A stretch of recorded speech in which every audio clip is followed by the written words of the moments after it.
Mesdames et messieurs, bonsoir. Voici les titres de l'actualité de ce mercredi 22 mai. Mercredi 22 mai, marqué donc par le Conseil des ministres, plusieurs dossiers sur la table, plusieurs décisions prises pour la sécurité et le bien-être des Ivoiriens. Entre autres décisions majeures, le prix du kilogramme de coton graine fixé à 300 francs CFA.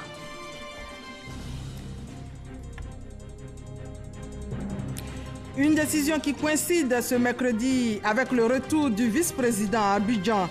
Daniel Kablan-Duncan était à Paris dans le cadre de la réunion de dialogue de haut niveau sur le développement de l'Afrique. Les temps forts de cette rencontre avec notre envoyé spécial à Paris dans ce 20h. Et puis dans ce 20h également, la rencontre sous-régionale pour le maintien de la paix de l'ONU présidée par le ministre de la Défense. Objectif, proposer des solutions collectives pour renforcer la sécurisation des zones de conflit. Et enfin, en Afrique du Sud, Cyril Ramaphosa réélu président de la République. Cela après la victoire de son parti, l'ANC, aux législatives du 8 mai dernier. Bienvenue dans votre journal. La nouvelle est bonne pour les producteurs de coton. Le prix d'achat du kilogramme de coton pour la campagne 2019-2020 passe de 265 francs CFA à 300 francs CFA. Une décision du Conseil des ministres pour encourager les producteurs de cette filière. Reportage Jérôme Kofi-Abolé. Le coton vendu au kilogramme sera acheté à 300 francs CFA pour la campagne 2019-2020. Comparé à celui de 265 francs de la campagne précédente, ce prix connaît une hausse. Le gouvernement, en prenant cette décision au Conseil des ministres ce mercredi, entend encourager les producteurs à la tâche. Le Conseil a entériné le prix d'achat du coton aux producteurs au titre de la campagne 2019-2020, fixé à 300 francs CFA le kilogramme, le coton graine de premier choix, contre 265 francs CFA le kilogramme durant la précédente campagne 2018-2019. Il est à noter que les 300 francs CFA par kilogramme incluent une subvention de 44 francs CFA par kilogramme consentie par le gouvernement et le chef de l'État afin d'accompagner les différents parents paysans dans leurs efforts au quotidien. Et ces 44 francs par kilogramme représente la somme de 22 milliards de francs CFA d'accompagnement accordé aux parents producteurs. De la campagne du coton à la dissolution de l'Office national d'identification, ONI. Et au lieu de l'ONI, ce sera désormais l'ONESI, Office national de l'état civil et de l'identification. Le décret adopté en conséquence par le Conseil l'a été dans le cadre de la politique visant à la modernisation du système de l'état civil et de l'identification. Il est créé en remplacement de l'ONI une nouvelle structure dénommée Office national de l'état civil et de l'identification, en abrégé ONESI, chargée notamment de l'identification et de la production des titres sécurisés. Organisée sous la forme d'une agence d'exécution, l'ONESI est créée pour répondre au mieux aux exigences de la politique de modernisation de l'état civil, de l'identification des nationaux et des étrangers, ainsi que du suivi de l'immigration et de l'émigration. Le mouvement de grève dans les universités publiques, entamé le 20 mai 2019 par la Coordination nationale des enseignants et chercheurs pour de meilleures conditions de travail, a été aussi évoqué au cours de cette réunion du Conseil des ministres. Conscient des conséquences néfastes de cette situation pour l'école, le gouvernement en appelle au bon sens des grévistes et les invite au dialogue. Au 21 mai 2019, le mot d'ordre de grève reste peu suivi au niveau national, même si des perturbations de cours sont à déplorer à l'université Félix Houphouët-Boigny ainsi qu'à l'université Jean-Laurion-Guédé de Daloa. Face à cette situation, le gouvernement invite les acteurs universitaires à privilégier le dialogue et la négociation comme mode de prévention et de règlement des crises afin de parvenir à des solutions favorables au déroulement normal des cours dans l'ensemble des universités publiques du pays. À noter pour terminer que le Conseil a par ailleurs décidé de relancer les journées promotionnelles de l'artisanat, JPA. À cet effet, l'édition 2019 des JPA se tiendra du 4 au 10 juin 2019 dans la région du Poro, à Korogo. Des ateliers d'information et des démonstrations ainsi que des visites ciblées des sites artisanaux et des expositions-ventes sont prévues à cette occasion. Et voilà, le vice-président Daniel Kablan-Duncan a regagné Abidjan. Il revient de Paris où il a présidé hier la 5e réunion de dialogue de haut niveau sur le développement de l'Afrique. C'était dans le cadre du forum de l'OCDE, l'Organisation de coopération et de développement.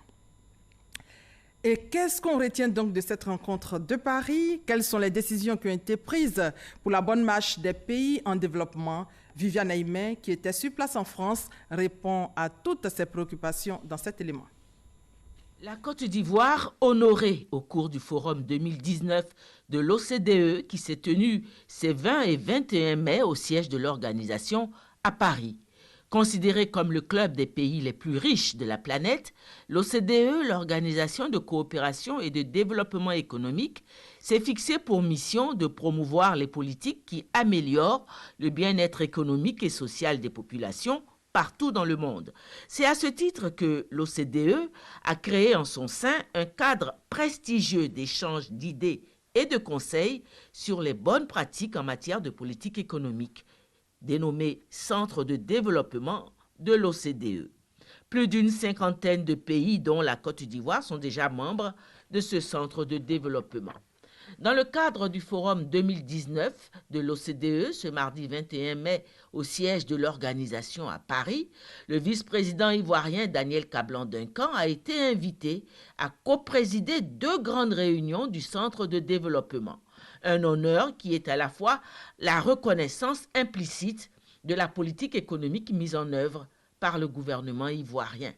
S'exprimant au cours de la réunion de dialogue de haut niveau sur l'Afrique, le vice-président Daniel Kablan-Duncan n'a pas manqué de mettre en évidence les choix opérés par le gouvernement de la Côte d'Ivoire depuis 8 ans.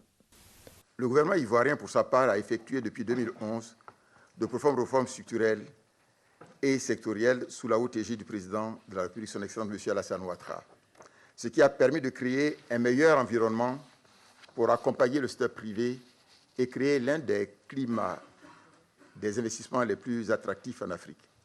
Cela a permis une forte croissance économique avec un taux annuel moyen de 8% sur la période 2012-2018, en faisant ainsi reculer sensiblement le taux de pauvreté.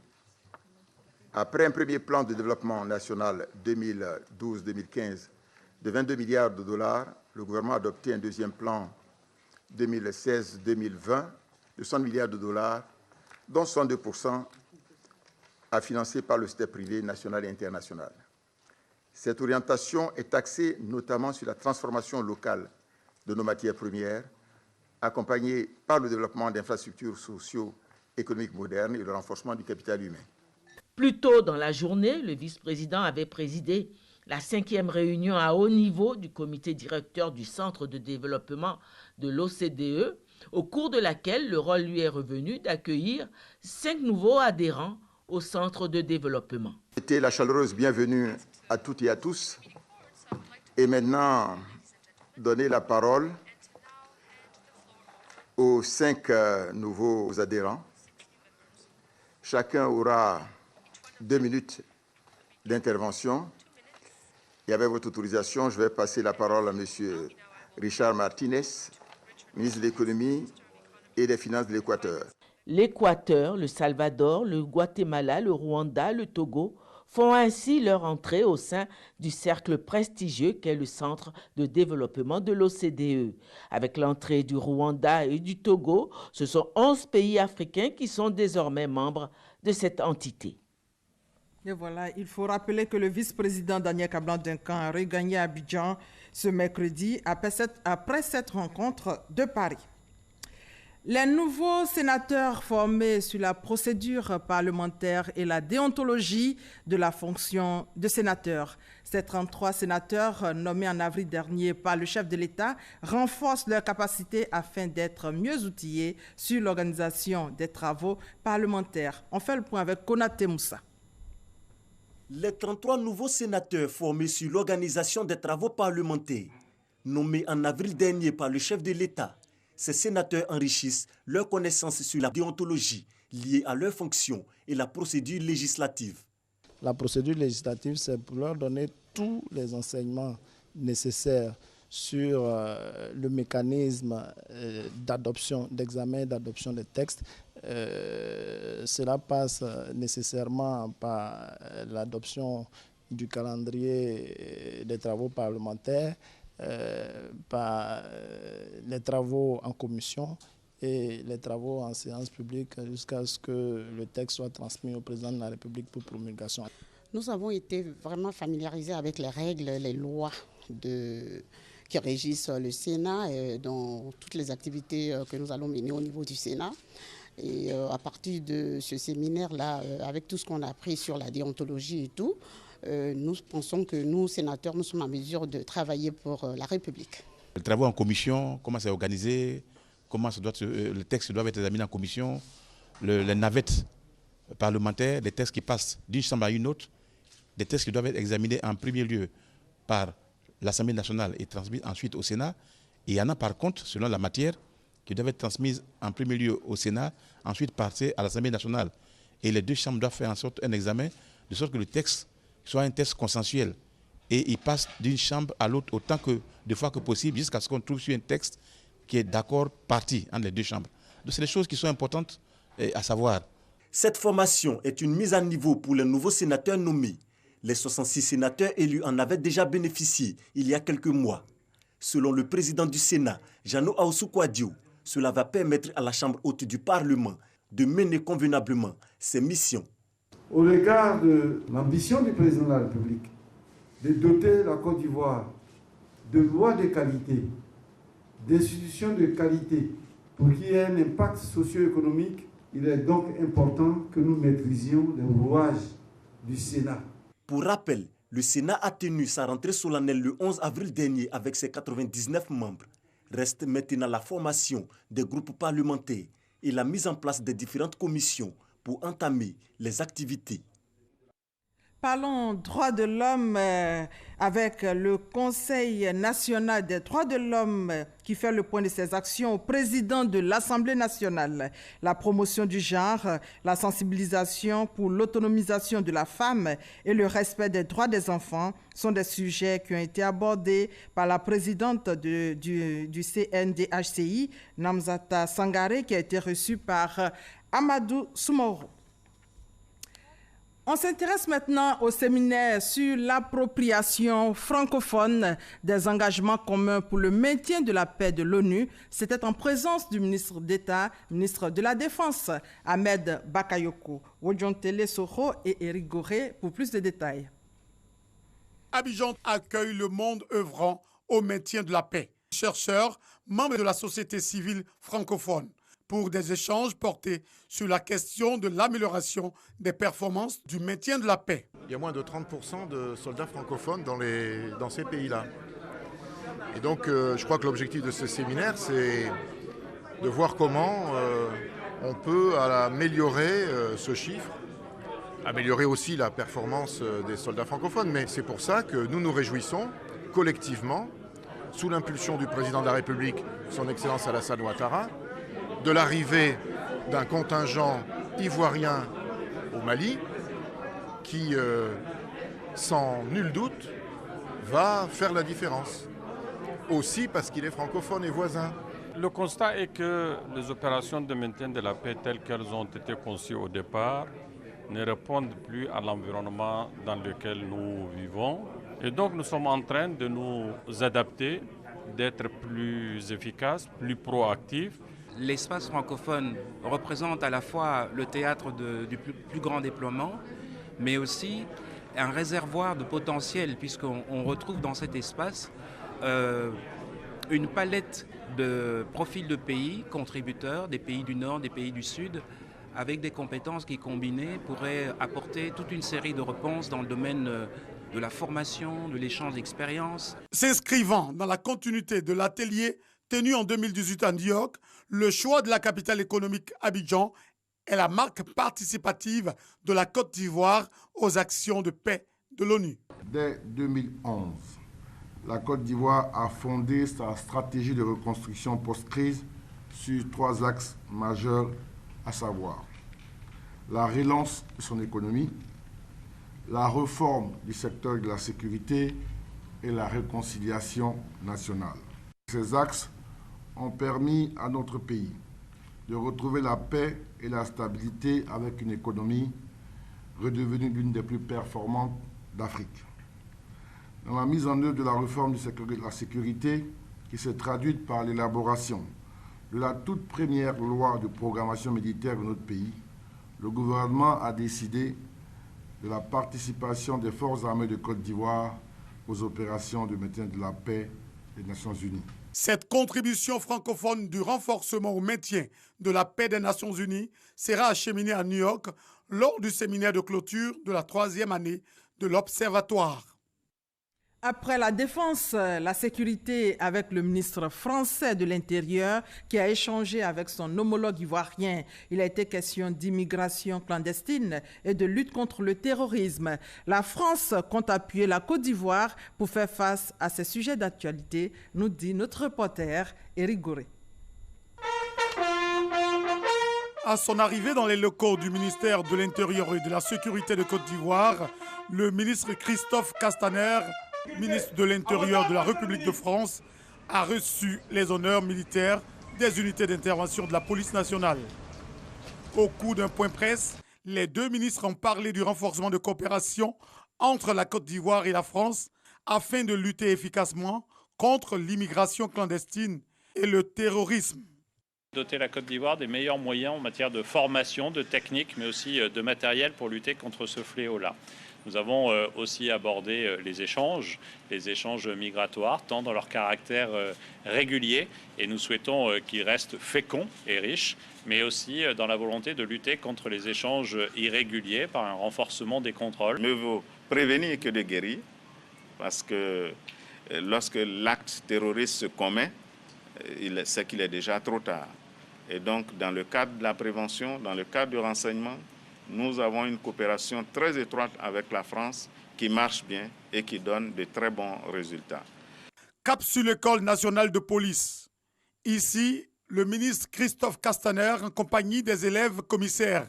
Après cette étape, le directeur de l'École nationale de police, le commissaire divisionnaire de police Touré Albert Kouakou, a fait apprécier au ministre une démonstration de maintien de l'ordre, exécutée par les éléments du maintien de l'ordre de la police nationale. Et maintenant, un mot de coopération avec la visite de travail de 72 heures du ministre ivoirien des Affaires étrangères au Mexique.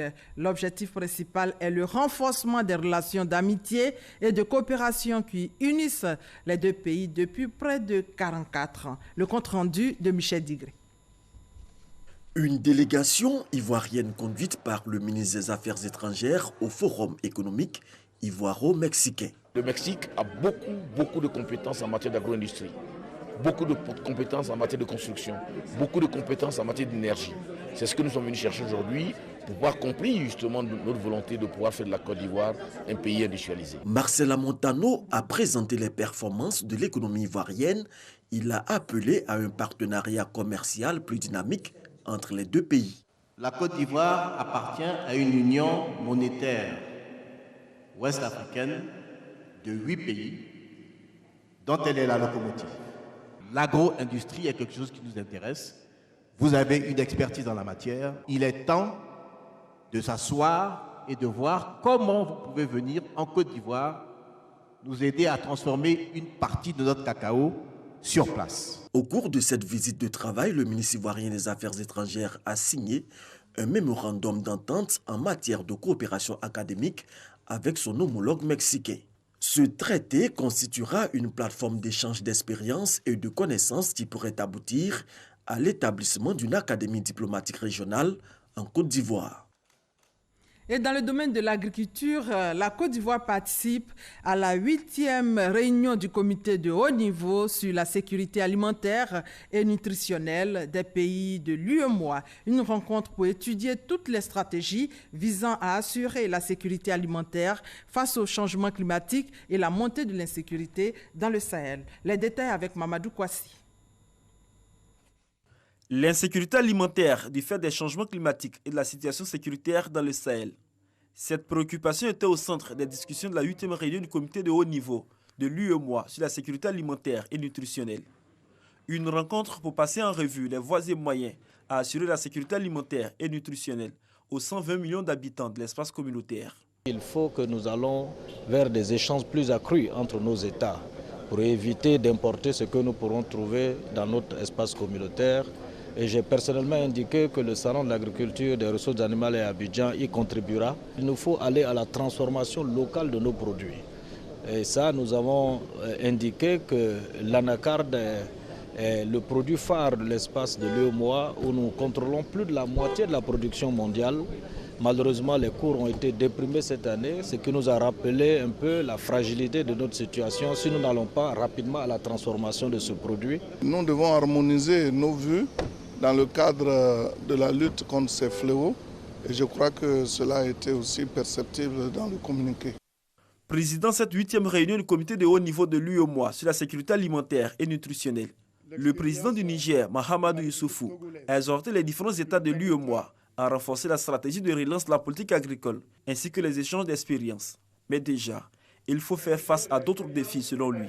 J'exhorte la Commission de l'UEMOA et l'ensemble des organes et institutions de l'Union ainsi que nos partenaires techniques à opter, en particulier dans les zones transfrontalières, pour des interventions communautaires multisectorielles autour du triptyque sécurité, assistance humanitaire, développement. Notre réunion doit s'appesantir sur les questions liées à la transhumance, les préoccupations liées au faible niveau des échanges des produits agricoles entre nos États, les problèmes liés à la gestion du foncier rural, le financement du secteur agricole, le défi sécuritaire, la persistance des poches déficitaires chroniques dans certains États. Des recommandations ont été faites au terme de cette 8e réunion du comité de haut niveau. Il s'agit entre autres de la mise en œuvre de programmes d'amélioration de la compétitivité des filières agro-pastorales et halieutiques, y compris des mesures commerciales et le soutien à la production et à l'organisation des chaînes de valeur. Depuis Genève, le ministre de la Santé et de l'Hygiène publique insiste sur l'importance des soins de santé primaire. C'était à l'ouverture de la 72e Assemblée mondiale de la santé à Genève, en Suisse. Envoyé spécial, Hamza Diaby. Genève, Suisse, ce 20 mai, Palais des Nations, le monde entier est réuni pour parler santé. C'est la 72e Assemblée mondiale de la santé et elle se penche essentiellement sur la couverture maladie universelle pour ne laisser personne de côté. Et la Côte d'Ivoire, qui s'inscrit résolument dans cette dynamique, a tenu à faire entendre sa voix par le biais du ministre de la Santé et de l'Hygiène publique. La mise en place de la couverture maladie universelle, qui est une assurance maladie obligatoire, dont la loi a été votée en mars 2014, est pratiquement effective. En effet, les phases pilotes ont eu lieu en 2018 et avec succès, et la phase de généralisation débutera en octobre 2019. Grâce à cette synergie d'action efficace de l'ensemble des piliers de notre système de santé, la couverture sanitaire universelle prend forme en Côte d'Ivoire. Pour ce faire, un cadre de suivi existe et permettra de mesurer les progrès de la Côte d'Ivoire vers la couverture sanitaire universelle. La Côte d'Ivoire voudrait compter sur le soutien de l'OMS pour l'accompagner dans ses efforts pour garantir à la population ivoirienne une santé de qualité pour l'atteinte de la couverture sanitaire universelle sans laisser personne de côté. Outre la distinction de personnalités œuvrant dans le sens de l'amélioration de la santé de la population mondiale, cette année, l'Assemblée a été particulièrement chargée d'émotions. Hommage a été rendu à Dr Richard Valéry Mouzo Kokibung du Cameroun, cet humanitaire de l'OMS tué le 19 avril dernier en RDC pendant qu'il y combattait le virus Ebola. Plus de 4000 délégués participent à cette Assemblée mondiale qui se tient jusqu'au 28 mai prochain. L'Assemblée de la santé est la plus haute instance décisionnelle de l'OMS. Elle définit la politique de l'organisation et approuve son budget. Ici en Côte d'Ivoire, bientôt le lancement des travaux d'extension du port autonome de San Pedro, comme promis par le président Alassane Ouattara. Ces travaux seront lancés en tout cas avant la fin de l'année par le Premier ministre Amadou Gon Coulibaly. Coût des travaux, plus de 300 milliards de francs CFA. C'est le ministre des Transports qui a fait l'annonce lors de son séjour à San Pedro. Le reportage de Sam Kouna. Un port de San Pedro avec un nouveau visage et plus opérationnel. Les travaux d'extension de ce port voulu par le chef de l'État vont être lancés les prochains jours par le Premier ministre Amadou Gon Coulibaly. Il y a toute une réflexion qui est menée aujourd'hui, une réflexion cohérente pour faire en sorte qu'au lieu d'aller à Abidjan, les gens viennent plutôt à San Pedro pour chercher du travail. Et nous y travaillons. Je voudrais indiquer que c'est ça. En ce qui concerne San Pedro, donc la mission qui a été assignée donc, au ministère des Transports. Je souhaite que le Premier ministre lui-même vienne poser la première pierre donc, pour les travaux d'extension. Il est d'accord pour le faire et de venir donc, lancer donc, les travaux qu'on souhaite lancer avant la fin de l'année. Ça, c'est sûr. Superficie totale du port autonome de San Pedro, 2000 hectares. À ce jour, seulement 25% de celle-ci est exploitée. Coût des travaux d'extension du premier port d'exportation de cacao au monde, plus de 300 milliards de francs CFA. Les travaux permettront d'accueillir des gros navires pour un trafic global qui va tourner entre 25 et 30 millions de tonnes contre 5 millions actuellement. Les infrastructures sont maintenant insuffisantes pour pouvoir absorber la totalité des besoins tels qu'exprimés par nos clients. Vous voyez que le taux de containerisation aujourd'hui de l'ensemble des marchandises tourne autour de 86%. Si vous rentrez au port, vous ne verrez que des conteneurs. D'où la nécessité d'avoir cette extension et cette modernisation, et avec un nouveau terminal à conteneurs d'une plus grande capacité, avec un terminal industriel polyvalent également pour pouvoir traiter les volumes de ciment, de produits cimentiers qui commencent à prendre de l'ampleur. En attendant, le ministre des Transports a visité les installations portuaires et donné le top départ de la réhabilitation des 3 km de voirie menant au port. Amadou Koné séjournait à San Pedro pour la réception du prix spécial Top Management secteur maritime et portuaire organisé par le port et la Fondation African Port Award. Dans l'actualité religieuse, nous sommes dans la 3e semaine du mois de Ramadan. Les actions de partage et de solidarité se multiplient. C'est le cas du président de l'Assemblée nationale qui a fait un don au COSIM pour que la communauté musulmane passe de bons moments de jeûne. On fait le point avec Éric Goré. Le COSIM visité par les émissaires du président de l'Assemblée nationale de Côte d'Ivoire, Amadou Soumaoro, en ce mois du Ramadan. En leur possession, 5 tonnes de riz, 3 tonnes de sucre et du lait. À travers ces gestes, le président de l'Assemblée nationale demande aux guides religieux de prier pour la Côte d'Ivoire, de prier pour la paix et la cohésion sociale dans notre pays. Il demande également aux imams de prier pour le chef de l'État, son Excellence M. Alassane Ouattara, afin que Allah l'assiste dans sa tâche quotidienne de développement de ce pays. Ce geste qui s'inscrit dans le cadre du partage est reçu avec joie par les bénéficiaires. On vous dit merci au nom de Cheikh Aïma, Bouakar Fofana, que Dieu vous garde longtemps. Inch'Allah, on fait doigt, Inch'Allah. Merci beaucoup. Après cette visite au COSIM, les émissaires du président de l'Assemblée nationale iront à la rencontre d'autres musulmans à Abidjan et à l'intérieur du pays. Justement, la communauté musulmane de Pricro, à plus de 300 km d'Abidjan, a aussi reçu riz et sucre. C'est un don du Premier ministre Amadou Gon Coulibaly, Odiontele Soro et Walter Amadou. En ce mois de Ramadan, La communauté musulmane de Prikro dans la région de Lifou bénéficie de l'appui du Premier ministre Amadou Gon Coulibaly. Il s'agit d'un don de 6 tonnes de vivres composés essentiellement de riz et de sucre. Un geste qui arrive à point nommé selon les bénéficiaires. C'est la première fois qu'on voit un don de cette envergure. Nous, les femmes de Prikro, nous sommes très heureuses. Pour Abdoul Awassa, émissaire du Premier ministre, le Ramadan est un mois de piété, de partage et de solidarité. Le Premier ministre Amadou Gon Coulibaly et son gouvernement pensent à la région de Lifou, précisément au département de Prikro. Nous sommes à la disposition de la communauté musulmane pour venir partager ce mois de jeûne avec nos parents. Relativement à ce geste social, la communauté musulmane de Prikro a formulé des vœux et adressé des prières à Allah afin qu'il facilite le travail du gouvernement et consolide la paix en Côte d'Ivoire. Et hors de nos frontières, Cyril Ramaphosa au pouvoir depuis 2018 a été réélu président de la République sud-africaine ce mercredi par les députés après la victoire de son parti, le Congrès national africain aux législatives du 8 mai dernier. Il a été reconduit pour un mandat de 5 ans sans qu'aucun vote ne soit organisé en l'absence d'autres candidats.